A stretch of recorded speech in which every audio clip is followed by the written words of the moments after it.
নতুন বউ যে বাড়ি যাবে সে বাড়ি থেকেই তাকে শাড়ি দেওয়া হবে, এটাই নাকি বাঙালির রীতিনীতি। কারণ স্মৃতিস্বরূপ নাকি শাড়ি থেকে যায়, 3 পিস দিলে তো মনে করেন বানিয়ে পরেই ফেলবে। তাই আমরা সবাই মিলে চলে গেলাম শাড়ি কিনতে। এক সেকেন্ড কিসের বউ কিসের শাড়ি সবটাই বলবো, আগে ধৈর্য সহকারে ভিডিওটা সম্পূর্ণ দেখেন। আসসালামু আলাইকুম অ্যান্ড হ্যালো এভরিওয়ান, সবাই কেমন আছেন? আশা করি আলহামদুলিল্লাহ ভালো আছেন। আপনাদের তো আমিও আলহামদুলিল্লাহ অনেক ভালো আছি, কিন্তু ভালো থাকলেও মার্কেটে যাওয়ার পরে আর ভালো নেই। গিয়েছিলাম নতুন ভাবিকে নিয়ে মামা বাড়ি বেড়াতে, আর মামা মামির ইচ্ছা যে নতুন বউকে নতুন শাড়ি দিবে, তাই আমাকে সাথে করে নিয়ে গেল মার্কেটে শাড়ি চয়েস করানোর জন্য। কিন্তু ঈদের পর মার্কেট তো তেমন ওপেনই ছিল না, যা দুই একটা খুঁজে পেয়েছি তার ভিতরে শাড়ি তো আমার পছন্দই হচ্ছিল না। আর যে শাড়ি পছন্দ হচ্ছিল তার একটা করে ভাবির অলরেডি আছে, তো যে জিনিস আছে সেই জিনিস তাকে কিভাবে ডাবল বার উপহার দেওয়া যায়, এর জন্য আর ওইগুলো দেখলাম না। দেন এক মার্কেট থেকে আর এক মার্কেট চেঞ্জ করে ফেলেছি, কারণ ওই মার্কেটে 3টা দোকান ছিল, 3টা দোকানের একটা শাড়িও আমার চয়েস হচ্ছিল না। যে কোনো জিনিসই আমার চয়েস করতে বেশি একটা টাইম লাগে না, শাড়ি বলেন, জুতা বলেন, 3 পিস বলেন, খুব দ্রুত সময়ের ভিতরেই আমি চয়েস করি, বেশি ঘাটাই না। কিন্তু 2টা দোকানের ভিতরে যদি সব ওল্ড মডেলের শাড়ি থাকে সেখানে আমার কি দোষ বলেন? বাসা থেকে প্রায় 20 কিলোমিটার দূরে চলে গিয়েছি শুধুমাত্র একটা শাড়ি কেনার জন্য। তারপরেও যদি শাড়ি পছন্দ না হয়, দেন 1 দোকান 2 দোকান 5 দোকান 10 দোকান পার করে একটা দোকানে শাড়ি চয়েস হয়েছিল।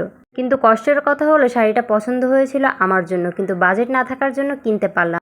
আর এই যে বাবুটাকে আপনারা ভিডিও শুরু থেকে দেখতেছেন, এ কিন্তু আমার মামাতো বোন। আমার মামাতো বোন হলো 2টা, বড়জনের বিয়ে হয়ে গেছে আর এখন এই যে ছোটজন। তো তাকে নিয়েই মার্কেটে যাওয়া হলো। আর সে তো মার্কেটে যাওয়ার পর একেবারে দোকানের উপরে উঠে সে নিজেই শাড়ি চয়েস করতেছিল। আর এখানে সব থেকে আমার এই শাড়িটা এতটা পছন্দ হয়েছিল যা ধারণার বাহিরে। কিন্তু দুঃখের বিষয় এই শাড়ি তো বউয়ের জন্য আনা পসিবল না, কারণ বউকে একটু লাল অথবা খয়েরি অথবা গোলাপি কালারের ভিতরে শাড়ি দিবে, এটাই মামির ইচ্ছা ছিল। দেন আমরা এই দোকান থেকে বের হয়ে অন্য দোকানে গিয়ে প্রথমেই একটা শাড়ি বের করলো, যেটা মামিরও অনেক পছন্দ হয়েছে, আমারও পছন্দ হয়েছে। আর এমন ধরনের কালারই মামি খুঁজছিল। আর এই শাড়িটা আমাদের নতুন বউ মানে আমার ভাবিকে পরার পরও কিন্তু মাশাআল্লাহ অনেক সুন্দর লাগতেছিল। আপনারা অলরেডি ছবি দেখেছেন, কারণ আমি ছবি আপলোড দিয়েছিলাম। আমরা 60 গম্বুজ গিয়েছিলাম সেখানে। এদিকে মার্কেট করে বের হতে হতে আমার মামা আর ছোট ভাইয়া চলে গিয়েছে বড় ইলিশ মাছ কিনতে, আর আমাদের রেখে চলে গিয়েছে। কিন্তু আমরা যে কোথায় দাঁড়াবো কি করব আমাদের কিছুই বলে যায়নি। তাই আমরা হাঁটতে হাঁটতে নদীর পাড়ে চলে গিয়েছিলাম। আর একটা মজার বিষয় কি জানেন, এই যে ভিডিওটা আপনারা এখন দেখতেছেন, এই ভিডিওর ক্যামেরাম্যান হলো আমার মা। সবাই কিন্তু অনেক সাপোর্ট